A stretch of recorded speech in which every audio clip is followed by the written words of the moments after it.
So I saw this mind-numbing tweet from IGN, and I went back and forth in my head, and I said, I don't want to make this video because I'm going to get mad. Maybe I'm going to start something. Maybe I'll say something wrong in the video. And I was thinking, no, this is the kind of video I love to make, and these are the kind of videos I think we need to make to call out people like this. And so I went back and forth, and I said, you know what? I'm just going to do it. So here we are, and we're going to be talking about this tweet from IGN about Battlefield 2042. Now, look, you can have as many issues as you want on this game. You can love this game as much as you want. Completely up to you. I don't care. Let me know in the comments, okay, what you think. I'm very excited for it. The lack of single player, that's an issue. The live service, like the battle, the season pass, they've done it for like 1,000 other times, so it's nothing new. There's obviously potential for problems here, okay? The game's not guaranteed to run well, especially on last gen, all this stuff. You can have criticisms, and I guess you could criticize this like IGN wants to do, but in reality, I think this is one of the stupidest angles to come at that I've ever seen. All right, now, it's not surprising, because in a world like this that we live in right now, okay, the world, it seems like gaming journalists demand that games make a political statement. Now, let me make it very clear, because I don't want people coming at me, saying things that I didn't actually say. If a game wants to be political, it's not inherently bad. You know what I mean? I'm not one of those people that say, oh, if the game says, oh, we're going to make a political statement, that immediately means the game's going to be bad. I'll probably be on edge about it because it doesn't normally go over so well, okay? But I'm going to give it a chance. I give lots of games in my history, my career of playing video games, I've given a lot of games chances, okay? With that being said, what I despise the most is gaming journalists demanding. This is the biggest thing. I want you to really take a step back and look. Gaming journalists want games to make a political statement, but here's the deal, and here's the most infuriating thing. They only want them to make political statements they agree with. If you make a political statement that they don't agree with, you don't do it at all. That's the most frustrating thing about it, is not only are they demanding something, which companies should make the game that they want to make. Aren't we all about freedom and ability for these developers to kind of operate independently and do their own thing? This is what IGN, Kotaku, Polygon, this is like what they stand for. But really, they're all liars, and we know that.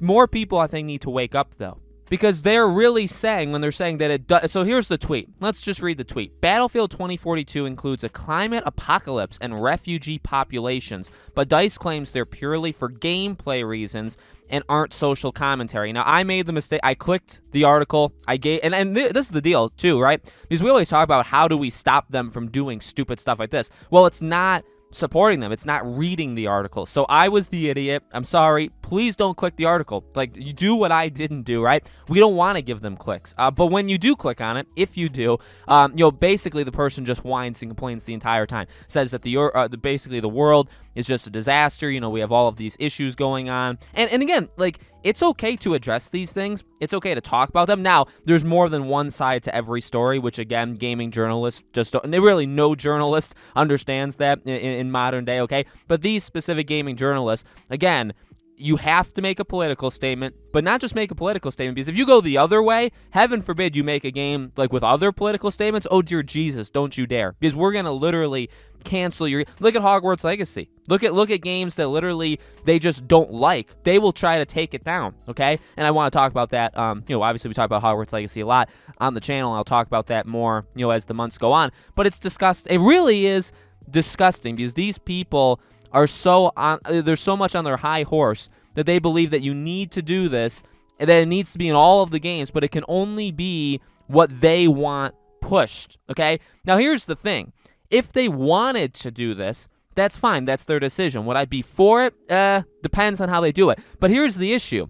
It's Battlefield 2042. So the reason why this stands out as being one of the stupidest things I've ever read in my life. When you're playing Call of Duty, when you're playing when you're playing anything, any multiplayer. Now, the thing is with this, too, it's even worse for, IGN side. It's just, there's not even a story. Now, is inadvertent storytelling a thing, right? Can the setting tell a story? Can character classes tell a story? Can genders, I guess, right? Yeah, I guess they can. Not even I guess. They definitely can. You know what I mean? There's cool, sneaky kind of ways to build a world, literally world building, without directly telling you in like a story mission, okay? So I'm not saying it's impossible, but they don't even have a freaking campaign. They only have multiplayer. When you're playing, let me just ask you, and you can let me know in the comments, because I'll answer it too. When you're playing past Battlefield games, I've played the last like 5 or 6 Battlefield games. When you play them and you're playing the multiplayer, do you stop in this chaos? You know, you're driving a tank, you're driving a jet, you're in the battle, okay? You're trying to capture an objective. Do you stop your player and think, you know what? What was the political climate that caused this battle to break out? Like, why are we in this war? Does anybody, I want you to answer this.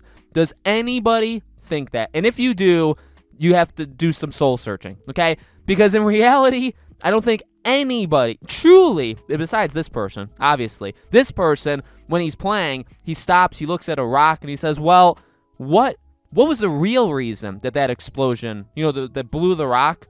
Why did that explosion happen? No, not because the person set off a bomb. No, like, what was their dictator government, like, doing that caused this war to break out? Why is the earth heating up? Okay, so, like, these are and again, can you address these issues, like, outside of the game? Sure you can, okay? But we're talking about, one, it's just a video game, and I'm not saying again, this is what I want to make really clear. Not all video games need to be escapism. I think a problem, mainly with Hollywood, with movies, is that they've gotten so far away from that, right? They want to put politics into, or they want to make a statement wrongly, okay? Or I guess not even wrongly, but like forcing it in, okay? They want to do it with every single movie, where it's like, yeah, again, can a movie, can a game, can they tell political stories? Can they be, political? Can they have that kind of slant? Sure they can. I mean, they can make whatever they want. But when every single one does it, or again, in this case, when IGN and I know they're not literally saying it, but they kind of, if you read the article, they basically are. Like, he's basically saying he interviewed, like, the director, and he gave him an answer, and he said he doesn't even believe the director believed his answer. So he's calling him a liar. He's saying that the guy said that he doesn't think it's a political statement, that it's just the way it is, like, for the game. And he's saying, well, the guy doesn't actually believe that. He knows he's making a political statement. No. The issue is he's not,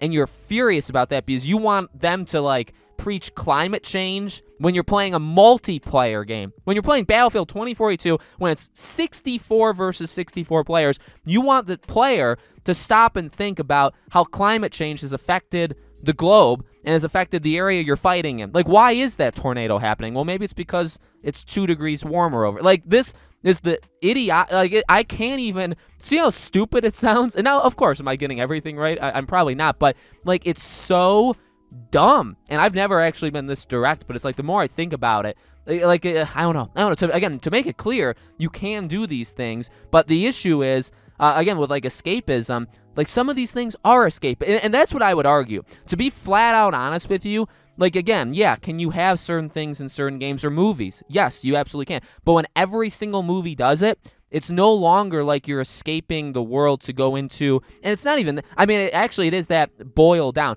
No matter what game or movie you go into, period, you are escaping this world that you live in right now to go into another one. And the issue is they want to make that other one just a reflection of this one. And that's literally not why you do it. Like, that's not why you play a game. That's not why you go to see a movie. It's just not. Do you play Battlefield 2042 because you expect a direct reflection of the world you're currently in? No, the goal is to escape. And I'd argue, and it's just an argument, you could disagree, I'd argue a game specifically, Battlefield 2042, that game specifically, is like the most extreme example because, again, no single player. There's really no story, and you could maybe call that out, and I wouldn't get mad at you, I wouldn't disagree with you, but like, they're doing what they believe they do best, which I also believe them. They do multiplayer best, right? Out of all the things they do. They're doing that best. They could admit to me tomorrow, yeah, you know what? We don't care about the story. We half care about settings. We half care about what year we're even in. We kind of just picked a year randomly so that we could just have futuristic like weapons and technology, but not too far. They could admit all that tomorrow, and I'd actually probably applaud them because it's like, you know what? you really don't have to think too hard about this. You have to make the multiplayer good. And the first thing to make the multiplayer good is not to focus on the politics of it, because that's not factually. It's not why you're playing this multiplayer. You're playing this multiplayer because it's a bit. I mean, why does anybody play Battlefield multiplayers? Why is this one honestly seeming like the best one they've done? Dynamic weather, right? Big open, like you have a big map to explore. So many players. You really feel like you're in a huge scale battle, multiple levels to it, things that are just breaking and exploding all around you. You can get in vehicles, you could be just people, or you have different classes. That's why you play Battlefield. I mean, there's no other reason, in my opinion, why you play Battlefield's multiplayer. And it's honestly part of the reason why Battlefield and Call of Duty, just because you like one does not mean you'll like the other, because they are very, and I understand that. For a while, I actually didn't play Battlefield. I played Call of Duty. And then when I first got into Battlefield, I was like, this is so different. I don't know if I like it. And then I, ended up liking it. You know what I mean? So, like, just because you like one doesn't mean you like the other. That's what makes Battlefield. That's what makes the multiplayer. You don't need to know why there's refugees. You don't. Like, you just flat out don't. Nobody, one more time, nobody is stopping in the middle of otherwise you should just get kicked. You should get kicked out of the server. Nobody's going to stop besides this loser at IGN is going to stop and look and say, well, why are there refugees running away? Well, there's a twister coming. Okay, like, don't worry about them. Worry about the twister, or worry about the tornado, or maybe you've died 15 times and you've killed one person. Maybe get your kill to death ratio higher, because I'm sure these people suck. And I'm not saying I'm good, because I'm actually really, really bad, but I'm sure these people are worse. Okay, so like, maybe focus on just enjoying the game, because nobody plays it for these reasons, instead of complaining about the reasons. So I'm very happy I made this video, because I needed to get that out. I needed to say all that stuff. I don't think I'm being unreasonable. Now, did I name call too much? Maybe. I don't. To make it very clear, do not go after this person. Do not talk to this person. Again, don't even click on the article of IGN. I retweeted it, and that's all I did. Okay, so I don't even know who this person is. I never even looked at who wrote it. I did that kind of on purpose, right? So I'm not calling this specific person out. I'm not going to address them. So please leave the person alone. They can be a loser somewhere else, as they already are. And I'm sure we'll see them cry when Battlefield comes out. I'm sure more people will cry. Now, I'm surprised only IGN has done it so far. I'm sure other people will as the weeks go on, okay? So let me know, guys, in the comments below. What do you think? Do you agree? Do you disagree? I guess it's okay to disagree, okay? Be gentle on me, I guess, in the comments. Leave a like on this video. It would definitely help. I don't know if this is going to get dislike bombed or something like that. Make sure you guys are subscribed, bell icon turned on. Would really, really appreciate it. I hope to see you all on the next video.